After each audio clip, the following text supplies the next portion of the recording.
উঠে পড়ো, যে এক্সাম আছে, চলো। চেরি, উঠে পড়ো, মশারি তুলবো, চলো। উঠে পড়ো, উঠে পড়ো, উঠে পড়ো। আজকে কি এক্সাম আছে? আজকে কার এক্সাম আছে? কি এক্সাম দেবে চেরি আজকে? Good morning friends and welcome to my channel cherry and মা। তো সকাল সকাল চেরিকে তুলতে প্রচণ্ড কষ্ট হয়েছে। চেরিকে তুলে রেডি করে দিয়েছি। আর চেরিকে সকালে না স্নান করে না, কয়েকদিন যাবত চেরিকে সকালে স্নান করে পাঠাচ্ছিলাম। তো চেরি না হালকা হালকা সর্দি করছিল, যেন চেরিকে স্নানটা করে পাঠায় না। চেরি স্কুল থেকে আসবার পর স্নান করে ভাতটা খাইয়ে দিই। তো চেরি স্কুলে আজকে সোমবার, যেহেতু সোমবার দিন স্পোর্টস ছিল, ওই জন্য চেরিকে স্পোর্টস ইউনিফর্মটাই পরানো হচ্ছে। আর চেরি দেখার গামছা মাথা নিয়ে বলছে এটা আমার নাকি লম্বা চুল। চেরি না লম্বা চুল হয়ে খুব শখ হয়েছে। তো চেরির চুলটা আমি বড়াচ্ছি, কাটবো না, ভাবে চেরি যেহেতু লম্বা চুল পছন্দ, আর মেয়েদের না একটু লম্বা চুলে বেশ ভালো লাগে। তো চেরির চুলটা কাটবো না, লম্বা রেখে দেবো। আর এদিকে সমস্ত কিছু পড়াটা করাচ্ছি। আর চেরিদের এক্সামে এইগুলো আছে, এই যে অ্যাট দ্য গার্ডেন, তারপরে অ্যাট দ্য জু, আর অ্যাট দ্য বিচ, এই সমস্ত জিনিসগুলো পড়ানো আছে। তো চেরি সমস্ত কিছু পড়া আছে চেরি, তবু আর একবার রিভাইজ করছি, কেননা বাচ্চা এমনিতেই ভুলে যায়। আর আমরা তো পরীক্ষায় রিভাইজ করি, তো বাচ্চারা কেন করবে না। তো জাস্ট খালি একবার পড়িয়ে নিয়ে চেরিকে পাঠিয়ে দেবো। চেরি পড়তে চাইছিল না, চেরিকে একবার জোর করে চেরিকে বসানো হয়েছে। চেরি এগুলো একবার বল, আর একটা কথা বলতে, একটা ওয়ার্ড বলতে, একটা জিনিস বলতে চেরি এত সময় লাগাচ্ছে। ইচ্ছা নেই, কী করো, সকালে ওঠে না, পড়তে একদম ইচ্ছা করে না, স্কুলে চলে যায় সকালে উঠে। তো ওই জন্য চেরিকে পড়তে একদম ভালো লাগে। চেরিকে যা হোক করে দু একটা অন্তত পড়েই পাঠানো হচ্ছে। এই বয়সে আবার এক্সাম, আমরা তো এই বয়সে স্কুলেই ভর্তি হয়নি, কিছু করার নেই। সময়ের সঙ্গে সঙ্গে সব কিছু পাল্টায়। এখন ছোটোবেলা থেকেই প্রায় 2 বছর 2.5 বছর থেকে সব স্কুলে ভর্তি হয়ে যায়। আমার তো তখন 5 বছর বয়সেই ভর্তি হয়নি স্কুলে। তো যাই হোক, কিছু করার নেই, সময়ের সঙ্গে সঙ্গে সব কিছু চেঞ্জ হয়ে যায়। বাচ্চাদের এখন ছোটোবেলা থেকে পড়ানোর অভ্যেসটা একদিকে ভালো, ছোটোবেলা থেকে তৈরি করা হয় জিনিসটা তৈরি করা, পড়াশোনাটা অভ্যেসটা তৈরি করতে একটু সময় লাগে। তো চেরিকে দেখো একটু আদর করে, চেরি বলছে আমাকে একটু বেশি করে আদর করো। আর বলছে আমরা খিদে পাচ্ছি। চেরি সকালে উঠে দুধ খেয়েছিল, তাও চেরি খিদে পেয়েছে। চেরিকে একটু লুচি খাইয়ে পাঠাবো ভাবছি। আর চেরির স্কুলে না মেনুতে ছিল এগরোল, কিন্তু যেহেতু আজ সোমবার, তো আজ নিরামিষ করবো, তো ওই জন্য এগরোলটা দিইনি। একটু দুটো লুচি করেছিলাম আর একটু ছোলা ডাল করেছিলাম, সেইটা দিয়ে দিয়েছে। চেরিকে একটা লুচি খাইয়ে পাঠাবো, চেরি নাকি খিদে পেয়েছে। তো দেখো চেরির চুলগুলো না প্রচণ্ড বড় হয়ে গেছে। চেরির চুলটা বড় রাখা হয়েছে, কেন আমি ভেবেছি চেরির চুলটা আর কাটবো না, এইভাবে বড়ই রাখবো, ঝুটি করে দেবো, একটু বিনুনি করে দেবো, বেশ ভালো লাগবে। তো ওই জন্য চেরির চুলটা একটু বড় হয়ে গেছে, ক্লিপ লাগায়নি, দুটো গার্ডার লাগিয়ে হ্যাঁ পাঠিয়ে দেওয়া হচ্ছে। তো চেরি বাবা এই সমস্ত গার্ডারগুলো নিয়ে এসেছিলো। আর চেরি বাবা যখনই বলি দু একটা দুটো নয়, চেরি বাবা সমস্ত কিছু ভেঙে ধরে নিয়ে আসে।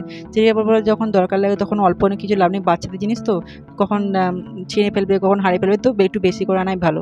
তো সকাল সকাল স্নান করিনি, সকালের যেহেতু পুজো করবো, তো সকালে সমস্ত চেরিকে খাইয়ে দেয়, স্কুলে পাঠিয়ে দিয়ে সমস্ত টিফিন করার পর চেরি যাওয়ার পর স্নানটা করে নিয়েছি। আজ না শাড়ি পরেছি, ঘরে পুজো টুজো হলে আমি সাধারণত শাড়ি পরি, অন্য সময় নাইটি কুর্তি যাই পরো, কিন্তু পুজোর সময় শাড়ি পরলে বেশ ভালো লাগে। তো ঠাকুরের মালার সঙ্গে বেলপাতা দিয়েছিল, আকন্দ ফুলের মালার সঙ্গে তোমরা দেখলে নিশ্চয়ই। কিন্তু না মনটাই যে সামনে বেলগাছ দিলে মনটা হয়ে যায় যে বেলগাছ থেকে একটা বেলপাতা পেয়ে শিব ঠাকুরকে দেবো। প্রতিদিনই আমি বেলগাছ থেকে বেলপাতা পেয়ে শিব ঠাকুরকে পুজো করি। তো যাই বেলপাতা দিয়েছিল, তাও আমি বেশ ভালো থেকে কচি বেলপাতা খুঁজতে এসেছিলো, কিন্তু পাইনি, জানো তো। সবাই যখন পাতাগুলো গজায় তখন বেশ পরিষ্কার পরিচ্ছন্ন থাকে, কিন্তু না 2 দিন পরে, 2 মাস পরে না সেই পাতাগুলো সে পোকা ধরা, দাগ এরম হয়ে যায়। কিন্তু শিব ঠাকুরকে তো এরকম বেলপাতা দিয়ে পুজো করা যায় না, তো ওই জন্য পরিষ্কার পরিচ্ছন্ন ছোটো বেলপাতা খুঁজছি।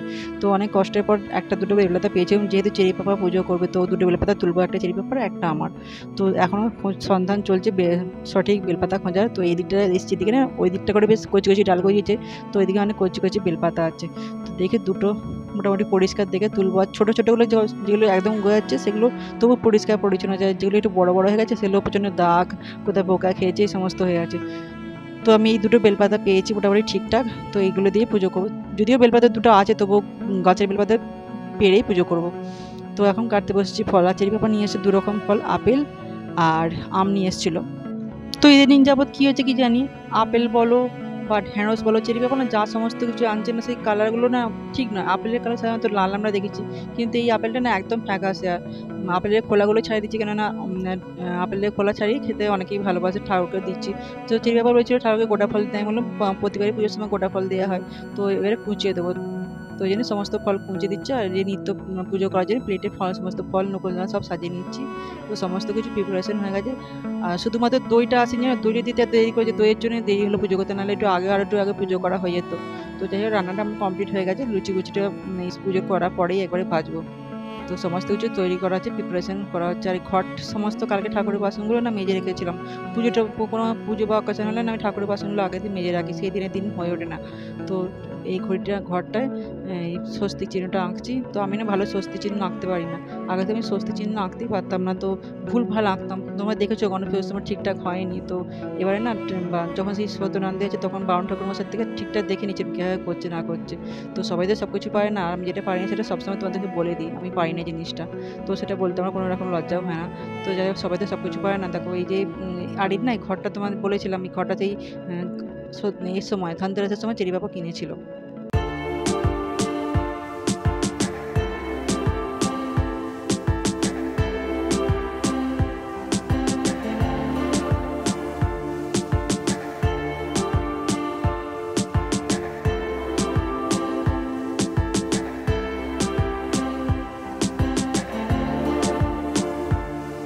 ওম নমঃ শিবায়। তো আমার ভোলে বাবাকে পঞ্চমী দিয়ে স্নান করানো হয়ে গেছে। পঞ্চমী দিয়ে স্নান করাবার পরে আমি ভালো করে গঙ্গা জল দিয়ে স্নান টান করে ভোলে বাবাকে বসিয়ে দিচ্ছি আর পুজো করবো। আর আকন্দের মালা চেরি বাবা আগের দিন এনে রেখেছিল। আকন্দের মালা আগের দিন, পুজোর আগের দিন এনে রাখলে না বেশ ভালো ঠিকঠাক থাকে আগের দিনে রাখলে। আর দিনে দিনে আনলে না মালা বেশ ভালো পাওয়া যায় না। তো এবার সেই চেরি পাপা আমার সঙ্গে শ্রাবণ মাসের সোমবারটা করেছে। তো চেরি পাপা বরাবরই না নাস্তিক ছিল, কোনোদিন ঠাকুর অতটা বিশ্বাস করতো না। হয়তো ঠাকুরের ধূপ মালা দিত কিন্তু সেরকমভাবে নয়। তো কিছু কিছু কঠিন পরিস্থিতি মানুষের জীবনে মানুষকে অনেক কিছু শিখিয়ে দেয়। তো আমার এর আগে 6 মাস আমরা যে কঠিন পরিস্থিতির সম্মুখীন ছিলাম, তো সেই পরিস্থিতি চেরি বাবা জীবনে অনেক কিছু উপলব্ধি করেছে। তো যাই হোক, ভগবান যেটা চায় সবসময় সেটাই হয়। হ্যালো ফ্রেন্ডস, তো আজ হচ্ছে শ্রাবণ মাসের প্রথম সোমবার। তোমরা কারা কারা সোমবার করেছো অবশ্যই কমেন্ট করে জানিও। তো আমি এই বছর প্রথম সোমবার করছি, তো এর আগে করা হয়নি। তো ভাবি 4টে সোমবারই করবো, তবে নিরামিষ খাবো, ঘরেই পুজো করবো, মন্দিরে যাবো না। তো সমস্ত পুজো করে নিচ্ছি। আর চেরিকে যা আনতে যায়নি, চেরিকে পাপা আনতে গেছে। একটু পুজো করতে দেরি হলো, সমস্ত কাজটা মিটিয়ে তারপর পুজোটা করলাম। পুজোটা করার পর খেলাম, খাওয়ার টিফিন করলাম। টিফিন করে চেরি বাবা চেরিকে আনতে গেছে। চেরি চলে যাচ্ছে, একটু বাইরে গিয়ে দাঁড়াবো। তো ওই জন্য আজ স্কুলে গিয়ে চেরিকে আনতে যাওয়া হয়নি। কালকে দেখি, কালকে যাবো।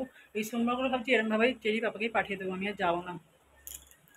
তো এই প্রথম শ্রাবণ মাসের সোমবার করে বেশ মনটা বেশ শান্তি লাগছে, কেন জানি না। তো সবই ভোলে বাবার ইচ্ছা। এর আগে আমি শিবরাত্রিটাও সেরকম বিশেষভাবে করতাম না, তো এবার তো শিবরাত্রিটাও করা হয়েছে, তার সঙ্গে এই শ্রাবণ মাসের সোমবারটাও করছি।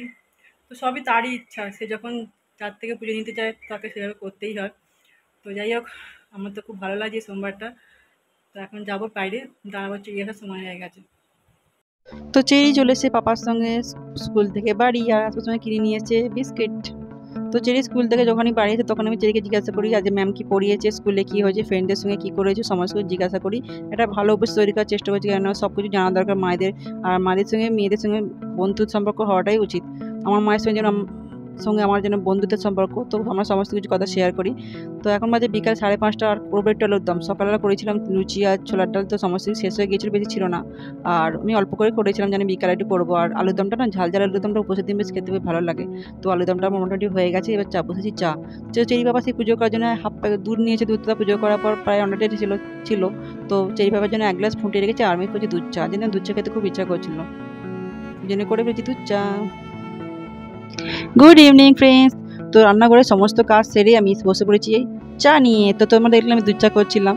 তোমরা দেখো বাটি করে চা খাচ্ছি, তোমরা কিন্তু হাসবে না কিন্তু, হ্যাঁ, বাটি করে চা খাওয়ার কোনো অপরাধ না, জাস্ট জোকিং। তো যাই হোক, আমি বাটি করে চা নিয়ে বসে পড়েছি। আর বাটি করে চা খেতে আমার বেশ ভালো লাগে, কাপের থেকে বেশি ভালো লাগে বাটি করে গ্লাস করে চা খেতে। তো এরকম অনেকে আছে যারা কাপের থেকে বাটি, প্লেট বা গ্লাসে করে চা খেতে বেশ ভালো লাগে। আমি সেই ক্যাটাগরি মানুষদের মধ্যে পড়ছি। তো আমি করেছিলাম দুধ চা, যেহেতু সকালে চেরি পাপা দুধ নিয়েছিল পুজো করার জন্য, তো দুধের প্যাকেটটা প্রায় ছিল বেশিটাই।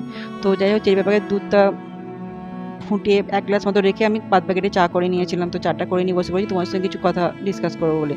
তো আজ থেকে আমার ব্লগে তোমরা শুধুমাত্র চেরিকে, চেরির পাপাকে আর আমাকে 3 জনকে দেখতে পাবে, বা অন্য কারোর সম্বন্ধে কোনো কথা বা অন্য কারোকে আমি দেখাবো না ব্লগে। আজ থেকে কিছু পার্সোনাল ব্যাপার আছে, সেগুলো আমি ডিসকাস করতে চাই না। তো আজকে না মনটা খুব খারাপ, কিছু পারিবারিক ব্যাপার ঘটেছে, যার জন্য মনটা খুব খারাপ লাগছে। তো তোমরা আমার বন্ধু, আমার ফ্যামিলি, তোমাদের সঙ্গে শেয়ার করতে আমার কোনো অসুবিধা নেই। তবুও আমি কারোর নাম নিয়ে বা কোনো কারোকে কমেন্ট করে কিছু বলবো না। তো কিছু জিনিস আছে খুব খারাপ লাগে, অনেক মানুষকে আমি নিজের ভেবেছিলাম, তাদের জন্য আমি অনেক কিছু করেছিলাম। তো এখনও তাদেরকে ভাবি, অবশ্য কিছু করার নেই, সবাই তো তোমাকে ভালোবাসতে পারে না। তো যাই হোক, যারা তোমাকে ভালোবাসে না তাদের থেকে দূরে সরে যাওয়াটাই তোমার পক্ষে প্রিয় শ্রেয়। তুমি কোনোদিন কারো খারাপ চেও না, খারাপ করো না, এটাই আমার শিক্ষা। মা বাবা আমাকে এই শিক্ষাটা দিয়েছে, তো এই শিক্ষাতে আমি শিক্ষিত। যাই হোক, যখন কেউ তোমাকে পছন্দ করে তাদের দূরে সরে যাওয়া অবশ্যই তোমার পক্ষে ভালো, তার পক্ষে ভালো। তো যাই হোক, আজ থেকে ব্লগে তোমরা আমাকে, চেরিকে আর চেরি বাবা তিনজনকেই দেখতে পাবে, আর আমাদের কথাবার্তাই শুনতে পাবে সমস্ত কিছু। তো পুজো করা হয়েছিল, তো এখন দিচ্ছি ধুনো। তো পুজো পার্বণ বা হলে ঘরে না ধুনো দিতে বেশ ভালো লাগে, তো সমস্ত ঘরের মধ্যে ধুনোটা দিয়ে বলছি। এদিকে চেরি বাবা এসছে দুধটা খেতে। কি হয়েছে চেরি বাবা? তো চেরি বাবার খুব মাথায় যন্ত্রণা, কোথায় মাথা টিপে দেবো?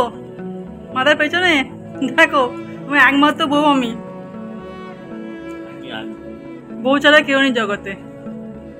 স্বীকার করতে 15টা বছর সময় লেগে গেল। যদি 15 বছর আগে স্বীকার করতে, তাহলে তোমার এই অবস্থা হতো না। যাকে যা হয় ভালোর জন্যই হয়।